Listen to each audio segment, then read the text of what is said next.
Guys, I'm standing on the Matterhorn. That's the Switzerland side of the Matterhorn. There's my companion Mikael preparing his stuff. People about to descend.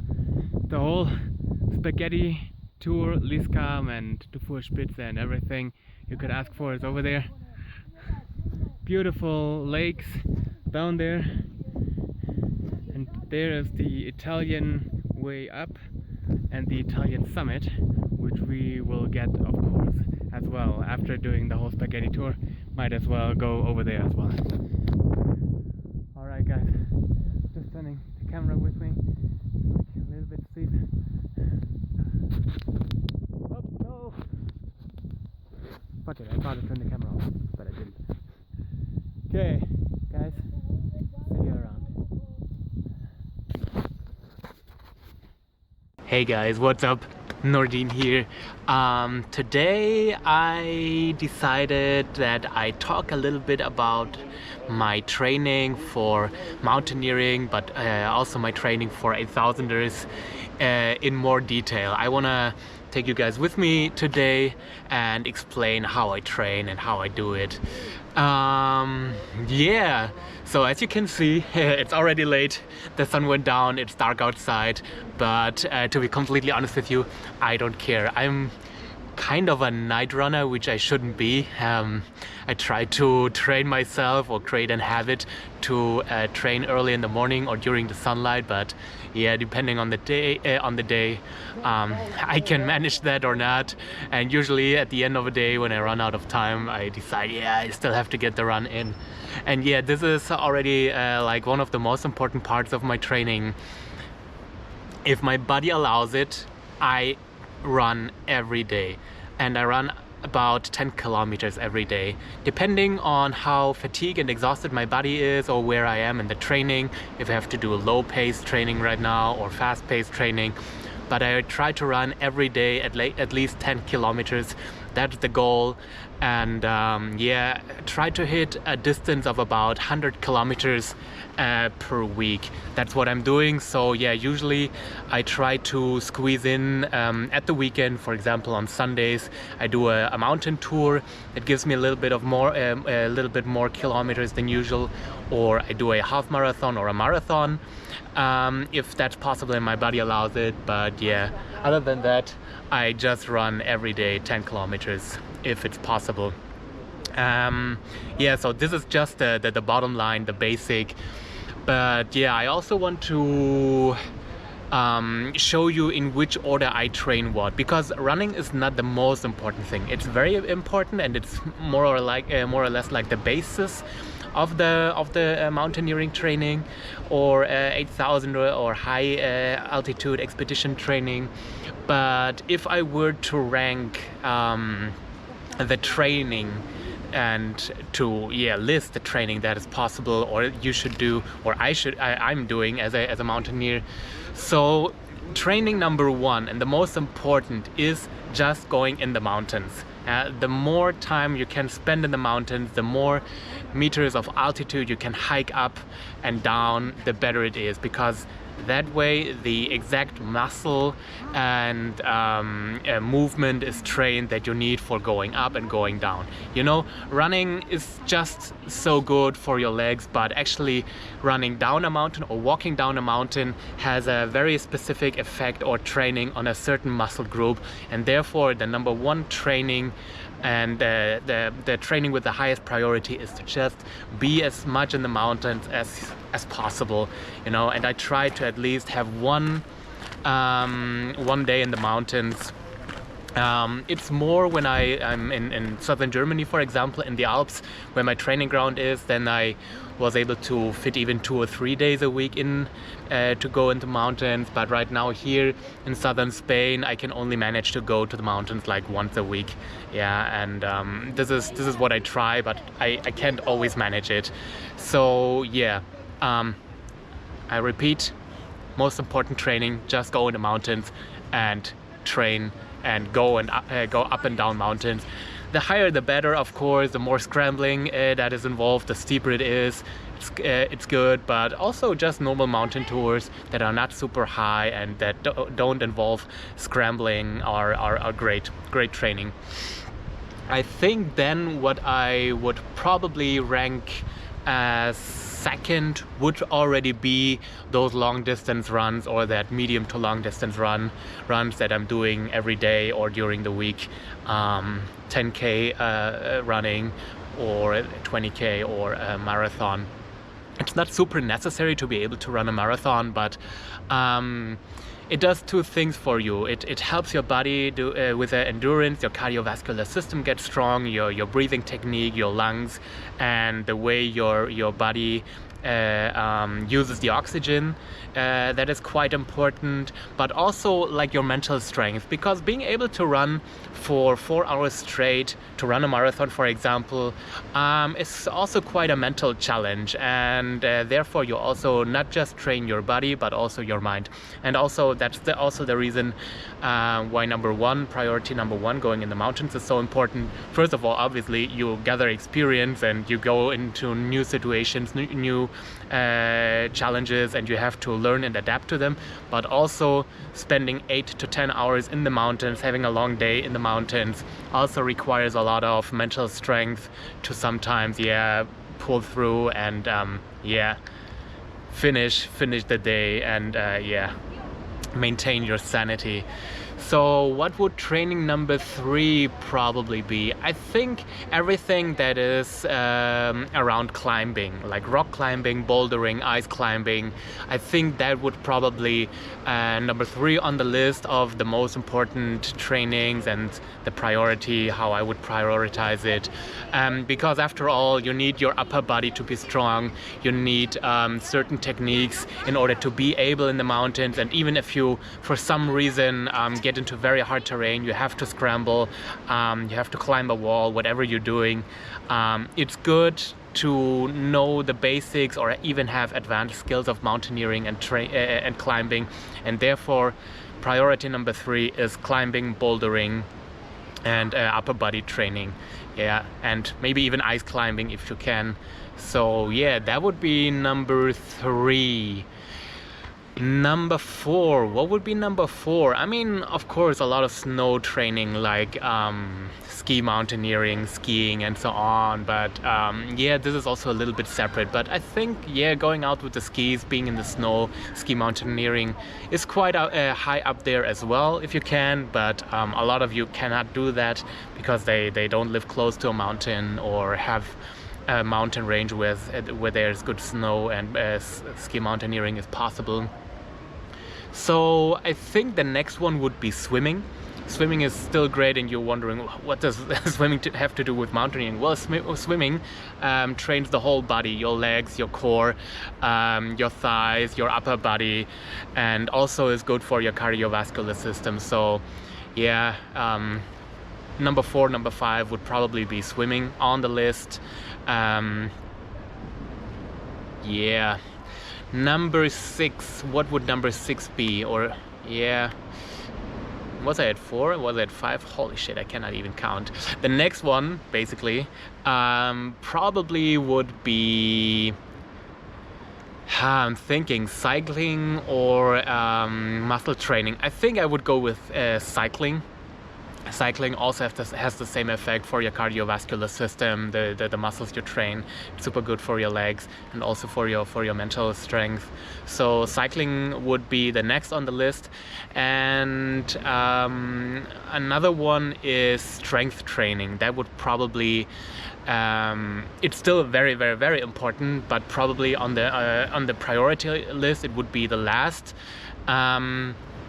Going to the gym, lifting weights for your legs, your back, your biceps, your chest. It's very important also for mountaineering that you have strong muscles, because what happens is if you spend a lot of time in the mountains and with running or swimming, you sometimes lose some of those muscles, and it's important to maintain the muscle mass, to conserve it. And sometimes for that you just have to go to the gym and train and rebuild some of the muscles that you lose, because especially those long tours or the marathons, you know, just the days where you are like moving 6 to 8 hours constantly throughout the whole day, at the end, you know, it's not just fat that you're burning, you also lose some of the muscles, and therefore it's good and important to go to the gym to lift a little bit of weight and rebuild some of the lost muscle. But very, very important, well, that is my suggestion, don't go for low reps and high volume, because that way you get a very bulky muscle and a, in my opinion, very oxygen inefficient muscle.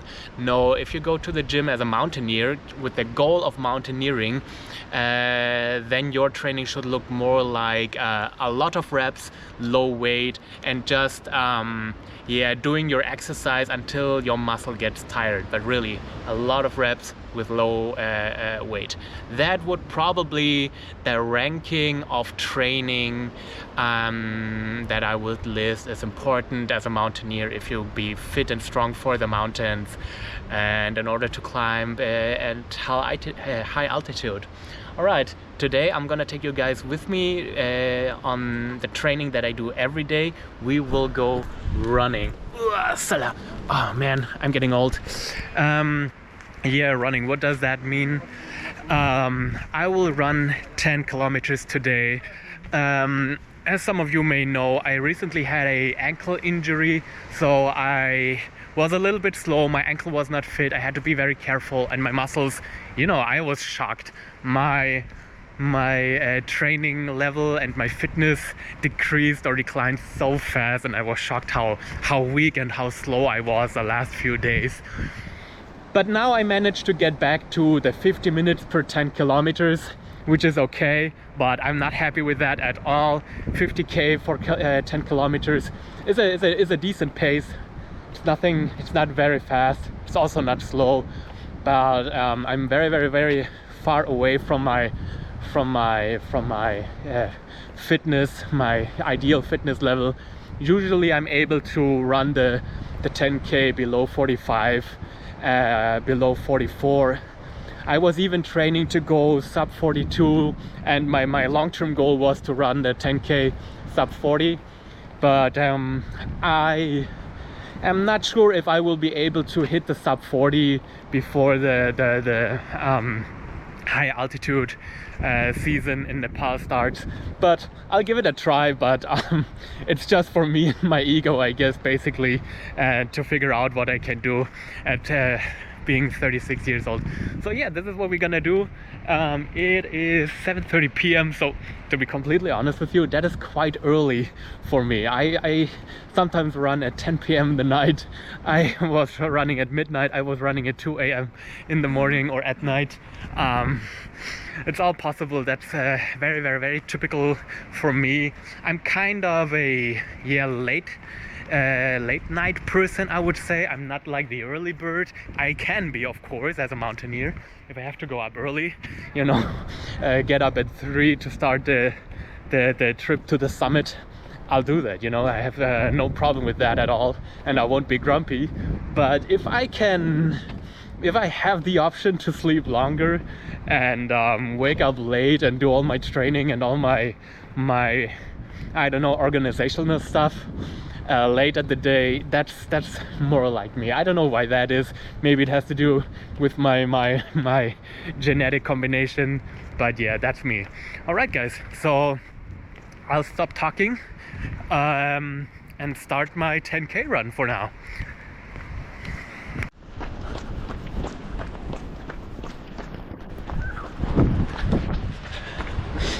So yeah, I was just running a 10k below 50 or around 50 yesterday, and gonna try the same today, just to see if my body and my muscles are strong enough or if my muscles can't handle it yet.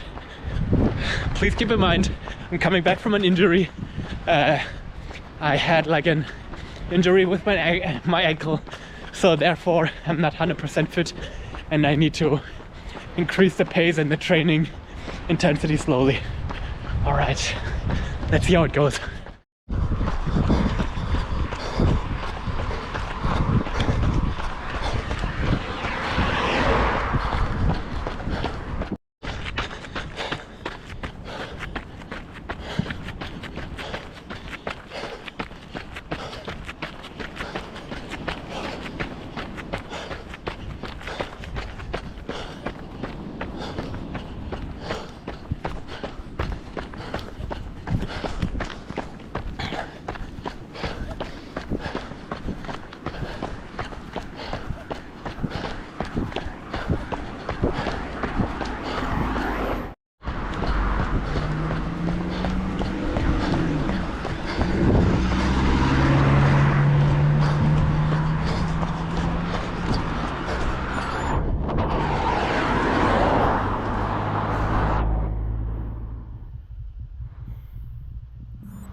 All right, that was 10 kilometers in round about 48 minutes. Hold on, let me catch a breather. So right after the training, I'm usually trying to get my electrolytes. In this little drink I have magnesium, calcium, iron, vitamin C, vitamin D, I think, vitamin B, all kinds of stuff. If you're interested in it, I can list my nutritions below. But yeah, it's usually what I do right after a run. Sometimes I do the stretching right after a run, or if I felt like I lost a lot of water and a lot of electrolytes, I make my drink ready and yeah, do my stretching while I have my drink. Cheers.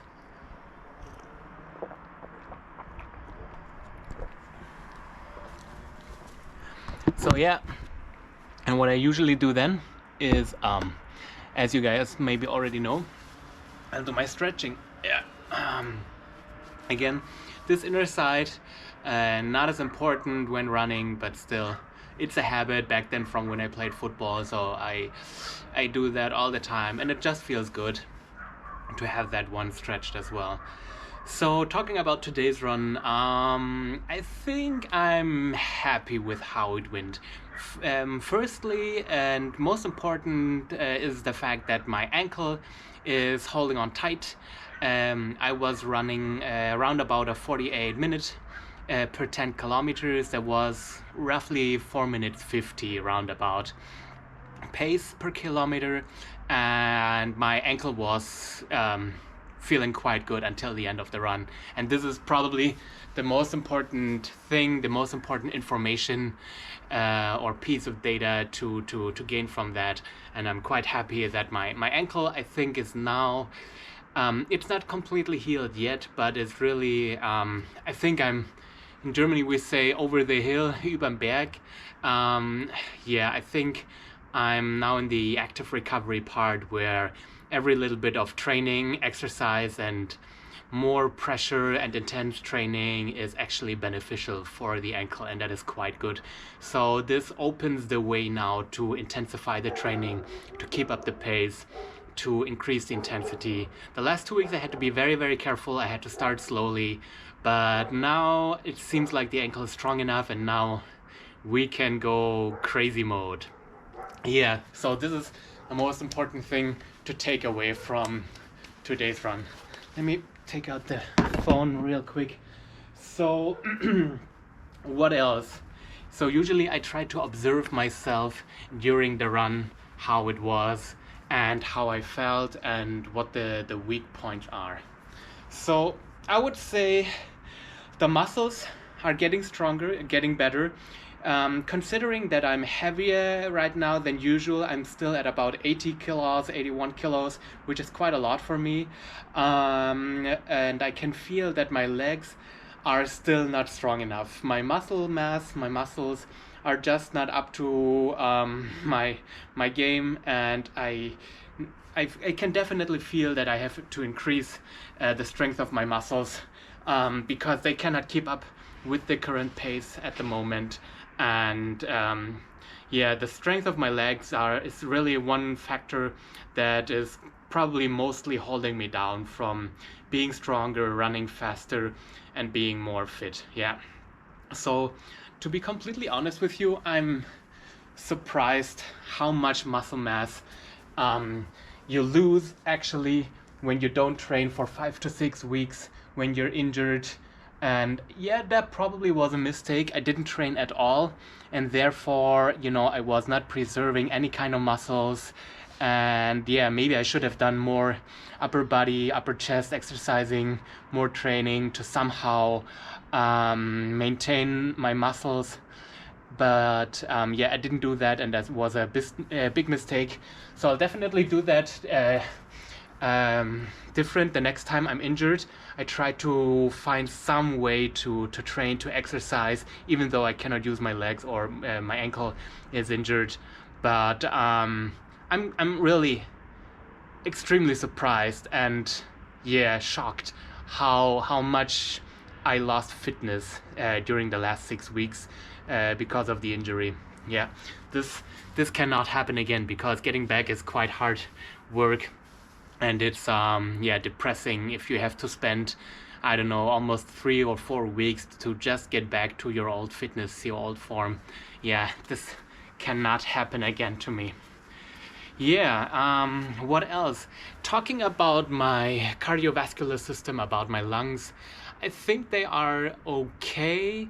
They just are slightly worse, or their capacity just slightly decreased, but they're still quite strong. So I think if I can increase my muscle strength again, I can easily go to the 45 minutes per 10 kilometers again. And from there, yeah, I think I have to train my lungs a little bit more, and then I can probably go back to the 44, 43 minutes per 10 kilometer, which is quite good for me, I would say. Other experienced runners are laughing about that time, but for me, that's quite good. The closer I can get to, yeah, 42 minutes, the better it is for me, and the more confident I feel actually to go into the mountains and to go on the next expedition. Yeah, so that definitely leaves us one more thing to train, and that is being in the mountains itself. You remember when the video started, I said the priority list, that the most important thing is probably being in the mountains, and then I said the second thing is running. Maybe there's still one thing in between that is a combination of mountains and running, and that would probably be trail running. That's also super important and very, very high up there on the list of how you should train.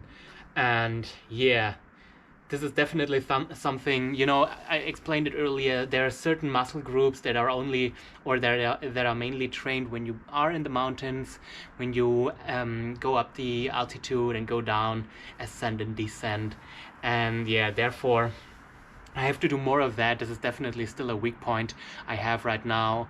And yeah, I have to check the weather for tomorrow. Maybe if the weather is good, if I'm going to bed early, and if I am in the mood tomorrow, maybe we're going to the Mulhacén in the Sierra Nevada, and we climb Spain's highest mountain. Well, Spain's highest mountain of Spain's mainland. The highest mountain of Spain is not the Mulhacén. The highest mountain is on Tenerife. It is the Pico del Teide. It's a volcanic mountain on an island, which is about, I think it's 3,700 or 3,800 meters, something like that.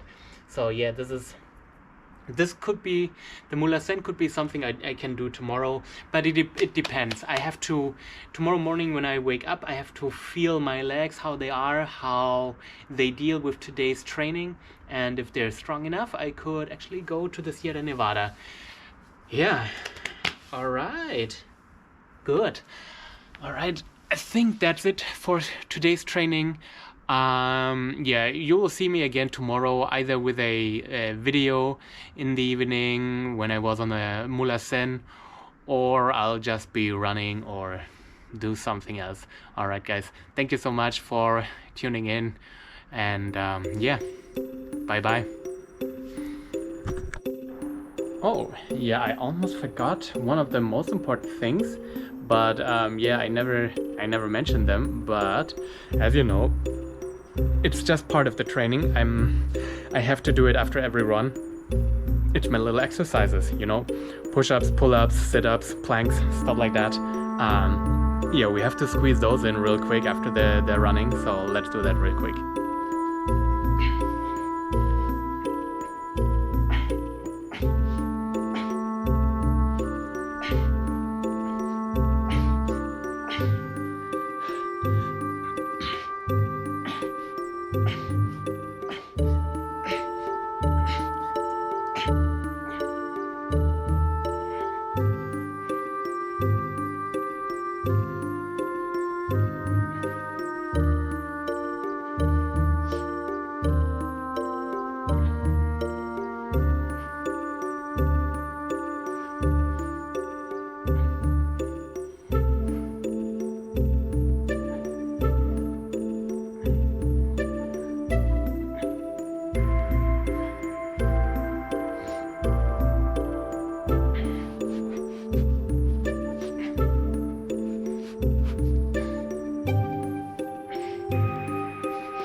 you.